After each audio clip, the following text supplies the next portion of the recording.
Welcome to the report video for the realm of Rythl, created for Computer Science 4300, a top-down action-adventure game. From the main menu, you can select the overworld, which is the campaign with the 3 levels, or you can play custom levels, which are levels you've created with the level editor. This is the overworld used to travel to the campaign levels. The following section shows all the different types of collisions that have been implemented in the game. Although the collision box is not depicted in order to provide a better game experience, it is in fact there around each entity in the game. Notice that there are some tiles that Kiln cannot walk through.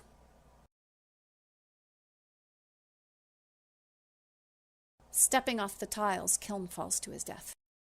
When Kiln collides with monsters, he takes damage.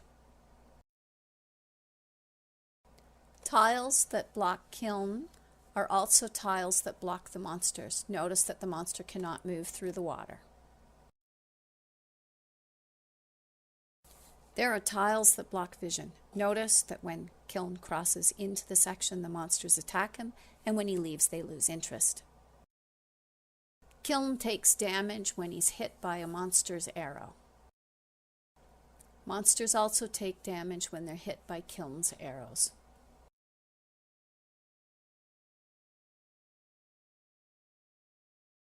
Monsters take damage when Kiln hits them with the sword. Kiln's weapons were demonstrated in collision detection. The spacebar activates the sword, and clicking on the target activates the arrow. Note that there is a delay between arrows for both the monsters and for Kiln. The NPCs use several different AI behaviors. In this example, the flaming skull is showing follow, the tree is showing patrol points, and the archer is showing mimic. In addition, there is the NPC arrow shooting capability, but that was shown under weapons. There are moving tiles that Kiln can jump on and then move along with the tiles. These have many uses, one of which is to connect 2 sources of land.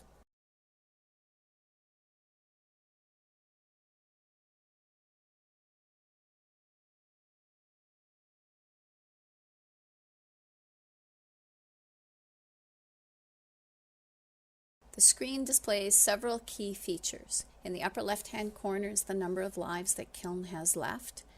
In the bottom left-hand corner is the HUD, which shows Kiln's health and the inventory of the various objects that he can use or collect. And above each monster is their own health bar. The in-game menu is accessed using the P key to bring up the pause menu.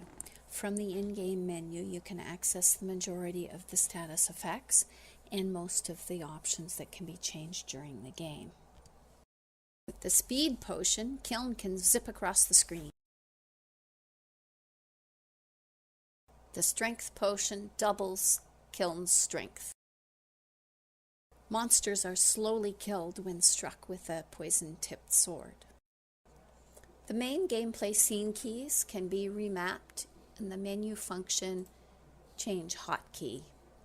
Select the action you want to remap, then press the key you want to use. The music volume can be adjusted in the pause menu. The sound effect volume can also be adjusted in the pause menu. Game difficulty can also be adjusted in the pause menu. One of the places that ray casting is used in the game is when the monsters determine whether they can see Kiln. The parallax effect allows the clouds to scroll by underneath the scene. The camera view can be toggled with the Y key. By default, the camera follows Kiln around the map, but the room view is also available. Kiln carries a torch in the dark areas. In addition, there are gems that light up regions of the map. We attempted to implement the lighting effect by hiding the light where vision was blocked, but we found that it drained performance substantially and had to take it back out in order to be able to have a playable game.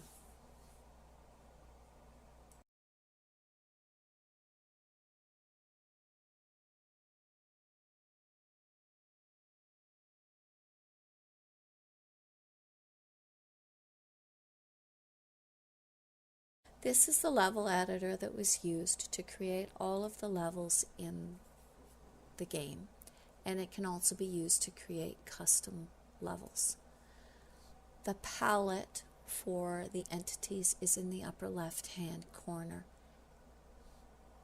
The entities are broken down into 3 categories. They are landscapes, decorations, and physical objects. A grid cell can contain only one of each category. This is to ensure that a user doesn't place multiple grass tiles in one cell or multiple monsters in one cell. By clicking on the entity type, you'll notice that the cursor changes to the entity. When you have a specific entity selected, if you use the scroll button on the mouse, you will see the various options that are available. Once you have the option you want, you can simply drag it over, click on the box, and put it in the space that you have chosen for the entity. Now we'll play with placing a monster. So I'm going to drag the archer monster over and put him in this space. Now I'm going to drag Kiln over and put him in a space. So you'll see they're in different places. Now, you'll notice if I go back and I try to draw another monster on top of Kiln, it doesn't work. Now once I have the monster there, I can choose a background to go behind the monster. You have to make sure that Kiln has enough land to be able to move around, because he will plummet to his death in the skies. So I've now created an area for Kiln. So you'll notice that the monster's attributes are available on the right hand side. I can change the box, I can block his vision, I can create a moving tile, etc. Now obviously not all of these apply to the monster. If I pick one and fill it in and it's not applicable, it won't have any effect in the game. But I could increase the monster's damage by left clicking or decrease it by right clicking and give him a different value.